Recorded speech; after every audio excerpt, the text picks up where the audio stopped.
Hi, I'm Sharon Collins with Georgia Outdoors. If you're looking for something to do, I think I have a pretty good suggestion. Even people who have lived in Georgia their entire lives forget or don't know we have two canyons in this state. Cloudland Canyon up north and Providence Canyon down south. And they are completely different. Take a look.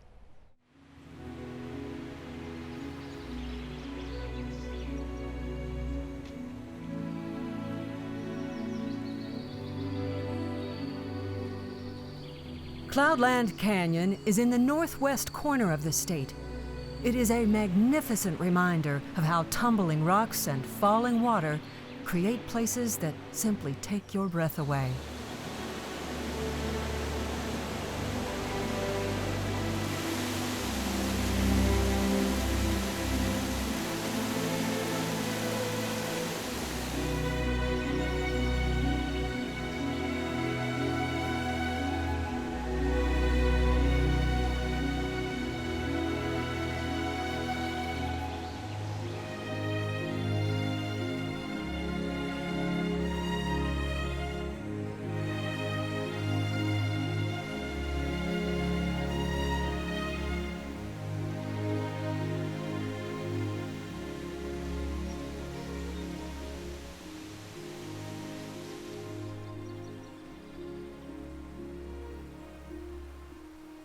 Cloudland is one of the largest parks in Georgia, with close to 3,500 acres.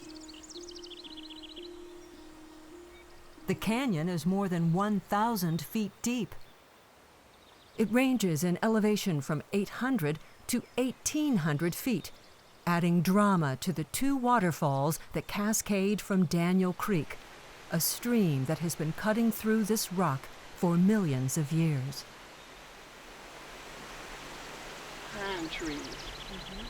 Ellen Marie Moore has been coming here for more than 5 decades. She and her husband used to go on dates in the canyon, and as a young science teacher, this is where she would bring her students. So you were courted, your husband courted you up here. Oh yeah. This is where we go hiking instead of going for movies or something. You know, that was our time together. So you got a lot of memories in this canyon. Oh yeah, this is a great place. And there are 2 caves, these 2 good caves down there. And I used to take some of my high school students. You know, we go caving, and you were a brave teacher.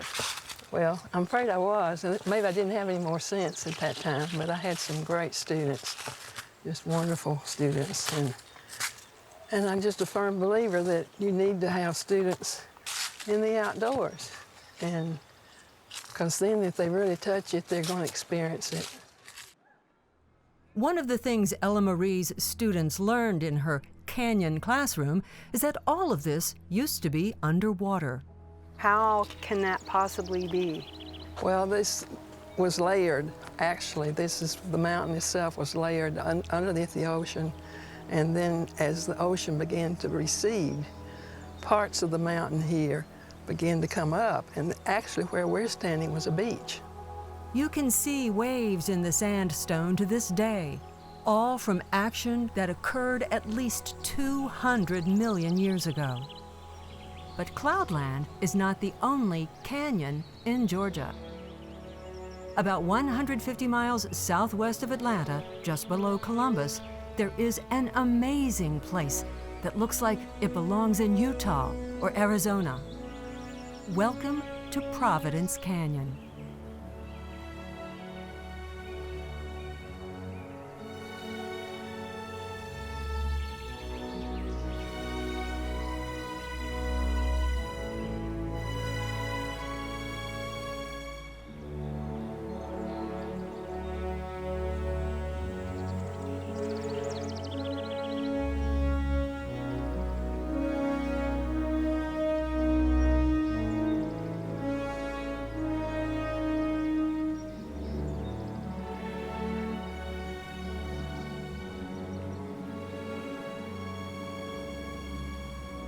Our guide to what is often called the Little Grand Canyon is retired geology professor Rich McWilliams.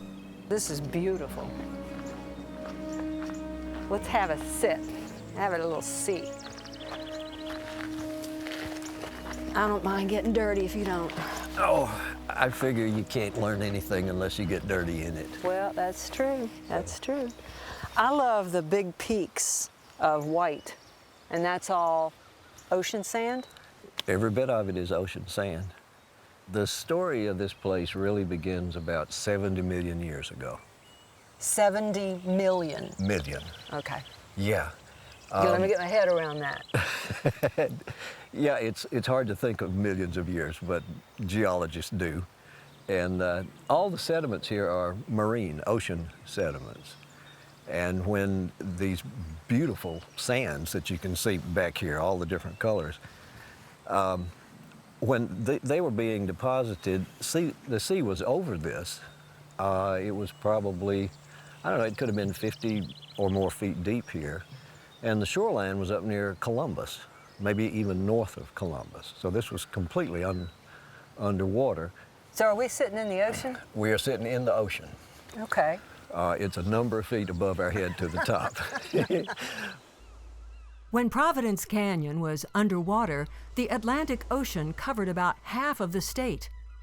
From Columbus to Macon, across to Augusta. The edge of the earth, so to speak, was here. This would have been the beach. But the sea level dropped, and as the water receded, it deposited the bright white sand we see today. Over time, the sea level rose again, this time depositing the red clay sand that you see on top. Geologists love Providence Canyon because you can actually see what happened over millions of years. The interesting thing geologically about the sands is that we can actually see the remnants of old sandbars and maybe some sand dunes and other things in them. So that's cool. It's beach sand. As the Earth continued to change, ocean waters gradually receded and sediment filled in the land we now call Georgia's coastal plain. There's a break between the older hard rock and softer sediments that were once the ocean floor. It's called the fall line. Perhaps the best example of this break line between soft and hard is at High Falls State Park near Macon. This is where waterfalls and rapids formed as rivers eroded that softer land and the sandy soil sloped down toward the ocean. It is also part of what made Providence Canyon possible. You can spend the night in both canyons. Providence Canyon has some backcountry campsites, and up in Cloudland there are lots of places to camp, as well as a yurt. So if you want to get elegant and sleep in a yurt, go to Cloudland. I hope you get to see them both. They're really beautiful.